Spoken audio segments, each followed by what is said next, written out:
मेरी शक्ल ध्यान से देखिए। मैंने 360 रुपये देखे। 360 रुपये देके मैंने RRR पे कल 3 घंटा 2 मिनट निकाला। रात का शो था। मैं घर आके शायद बेहोश पड़ा रहा। और अभी अभी थोड़ी देर पहले, इस वक्त कुछ 10:30 11 बज रहा है, अभी भी अभी अभी मुझे होश आया है। तो थोड़ा पानी वानी पी के मैं ज़रा ये इस फिल्म के बारे में जो ओपिनियन है वो अपने दिल से निकाल दूं। उसके बाद चाय वाय बनाऊंगा, कुछ करूंगा। हो सकता है कुछ जाप वाप करूं इस फिल्म के प्रकोप को अपने दिमाग से निकालने के लिए। 3 घंटे 2 मिनट की पिक्चर है। ग्राफिक्स का डिस्प्ले है। अगर आप सीजीआई में करियर बनाना चाहते हैं, अच्छी सीजीआई बेस्ड फिल्में बनाना चाहते हैं, तो ये फिल्म जो है ये सीजीआई ट्रेनिंग है। बहुत ही अच्छे अच्छे ग्राफिक्स वगैरह। फिल्म की कहानी ये है कि उम, उम, एक गोंड कबीला या गोंड आदिवासी जो होते हैं तेलंगाना आंध्रा की तरफ, वहाँ से एक बच्ची को एक अंग्रेज़ ऑफिसर और उसकी बीवी, क्योंकि वो बच्ची अच्छा गाना गाती है, उसको उठा ले जाते हैं दिल्ली कि वो उनके घर के फंक्शनों में गाने गाएगी। तो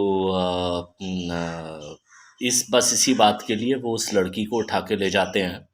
और इस लड़की को ढूंढते हुए जूनियर एनटीआर का जो कैरेक्टर है वो दिल्ली तक आता है। गोंड आदिवासियों के वो सरदार हैं, नेता हैं जो भी। और उनके मुकाबले में हैं रामचरण तेज का कैरेक्टर, जो एक पुलिस ऑफिसर है। राम ब्रिटिश पुलिस ऑफिसर है और वो स्पेशल ऑफिसर बनना चाहता है। और फिर उनकी कहानी में भी एक ट्विस्ट है जो इतना डिफ़िकल्ट नहीं है समझने में। थोड़ा थोड़ा आपको शक हो जाएगा, लेकिन स्पॉइलर होगा इसलिए मैं बोलूँगा नहीं। तो कहानी यही है कि क्या ये जो भीम है, जूनियर एनटीआर का कैरेक्टर, वो इस लड़की को छुड़ा के वापस ले जा पाता है या नहीं। और क्या ये जो राम का कैरेक्टर है वो उसको रोक पाएगा, या वो रोकना भी चाहता है या नहीं, ऐसा कुछ मतलब यहाँ तक है। और इसमें तरह तरह की कलाबाजियाँ, तरह तरह के मतलब एक्शन स्टंट शॉट्स पे बहुत ज़्यादा ध्यान दिया गया है। और एक ईमानदारी का वार्निंग सिग्नल आता है क्रेडिट्स में, जो कहता है screen play and direction by S Rajamouli. उन्होंने नहीं लिखा story, screen play and direction. वो पहला वार्निंग साइन है कि बेटा स्टोरी नहीं है पिक्चर में, स्क्रीन प्ले है और डायरेक्शन है। तो जैसा मैंने कहा, तरह तरह के महान एक्शन सीन्स हैं।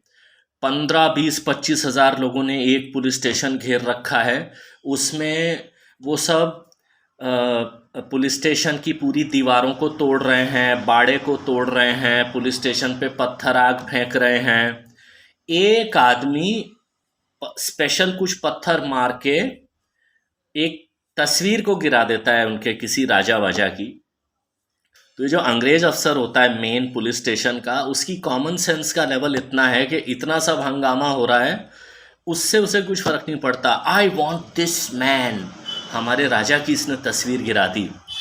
अब रामचरण तेज उस भीड़ में घुस के, 15 20 हज़ार लोगों की भीड़ में अकेले घुस के उस एक आदमी को पकड़ के ले आते हैं। मतलब 15 20 हज़ार लोग उनको रोक नहीं पाते। और वो एमटीवी ग्राइंड वगैरह में जल क्रीड़ा होती थी ना, मतलब एक प्रचंड मुष्टंडे की कंधों पे कोई सुंदर बाला बैठ के, जिसने उतने ही वस्त्र पहने होते थे जितने ज़रूरी होते थे, वो लोग एक दूसरे से गुब्बारों की या तकियों की लड़ाई करते थे ना।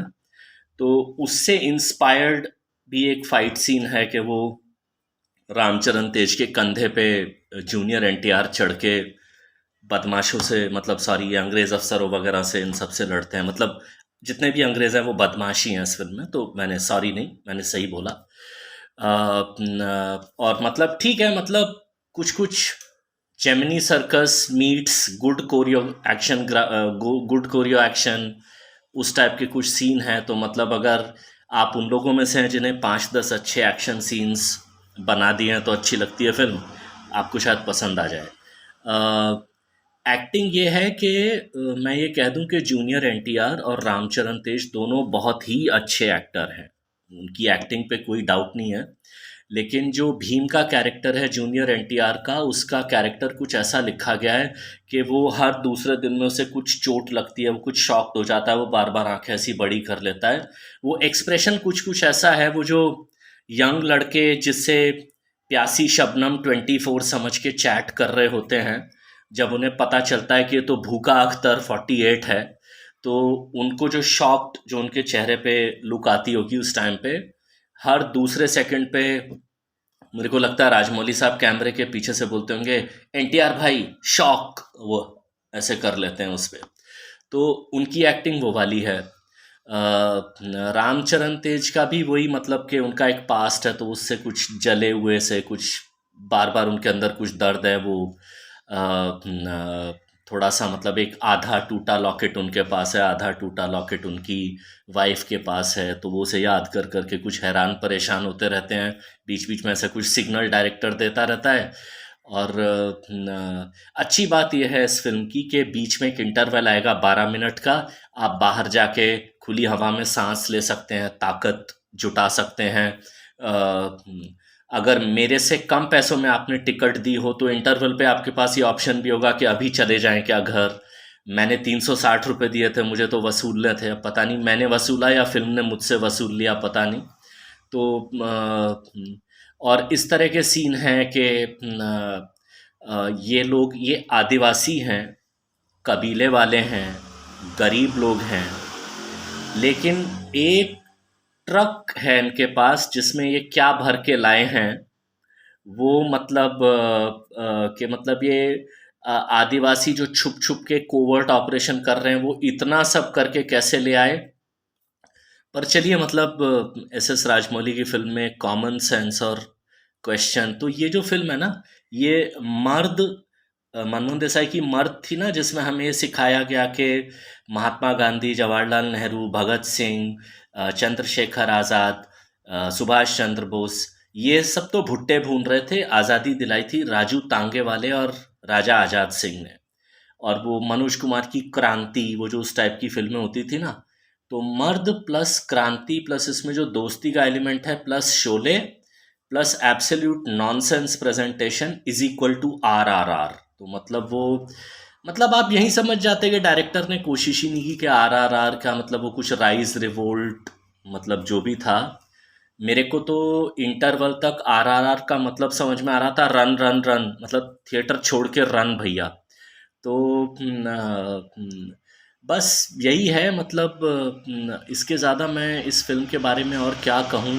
हाँ, मतलब ऐसे ऐसे भी अच्छे सीन्स हैं, इतनी अकल लगा के बनाई गई फिल्म है कि इन दो महारथियों को जब पूरे अंग्रेज़ नहीं रोक पा रहे हैं, जंगल में लड़ाई हो रही है, तो आपस में अंग्रेज़ बात करते हैं वायरलेस वगैरह पे कि I am sending special force. अब मैंने सोचा कुछ निंजा विंजा टाइप लोग आएंगे, तो स्पेशल फोर्स आती है टोपी पे बस हरे हरे पत्ते लटका के, वो जो जंगल में मतलब वो कैमोफ्लाज टाइप होता है ना, कि जो हरे हरे पत्ते लटका के आ जाती है, वो स्पेशल फोर्स होती है। तो ये फिल्म है। मतलब मेरे जैसी सोच के जो लोग हैं उनके लिए मैं दुआ मांगूंगा कि वो इस फिल्म को देखने के बाद अपने आप को मार्क सेफ, बी सेफ, जो भी आजकल ट्रेंड होते हैं वो करें। मुझे फिर से देख लीजिए, मैंने इस फिल्म पे 360 रुपये और 3 घंटे 2 मिनट कम से कम बर्बाद किए।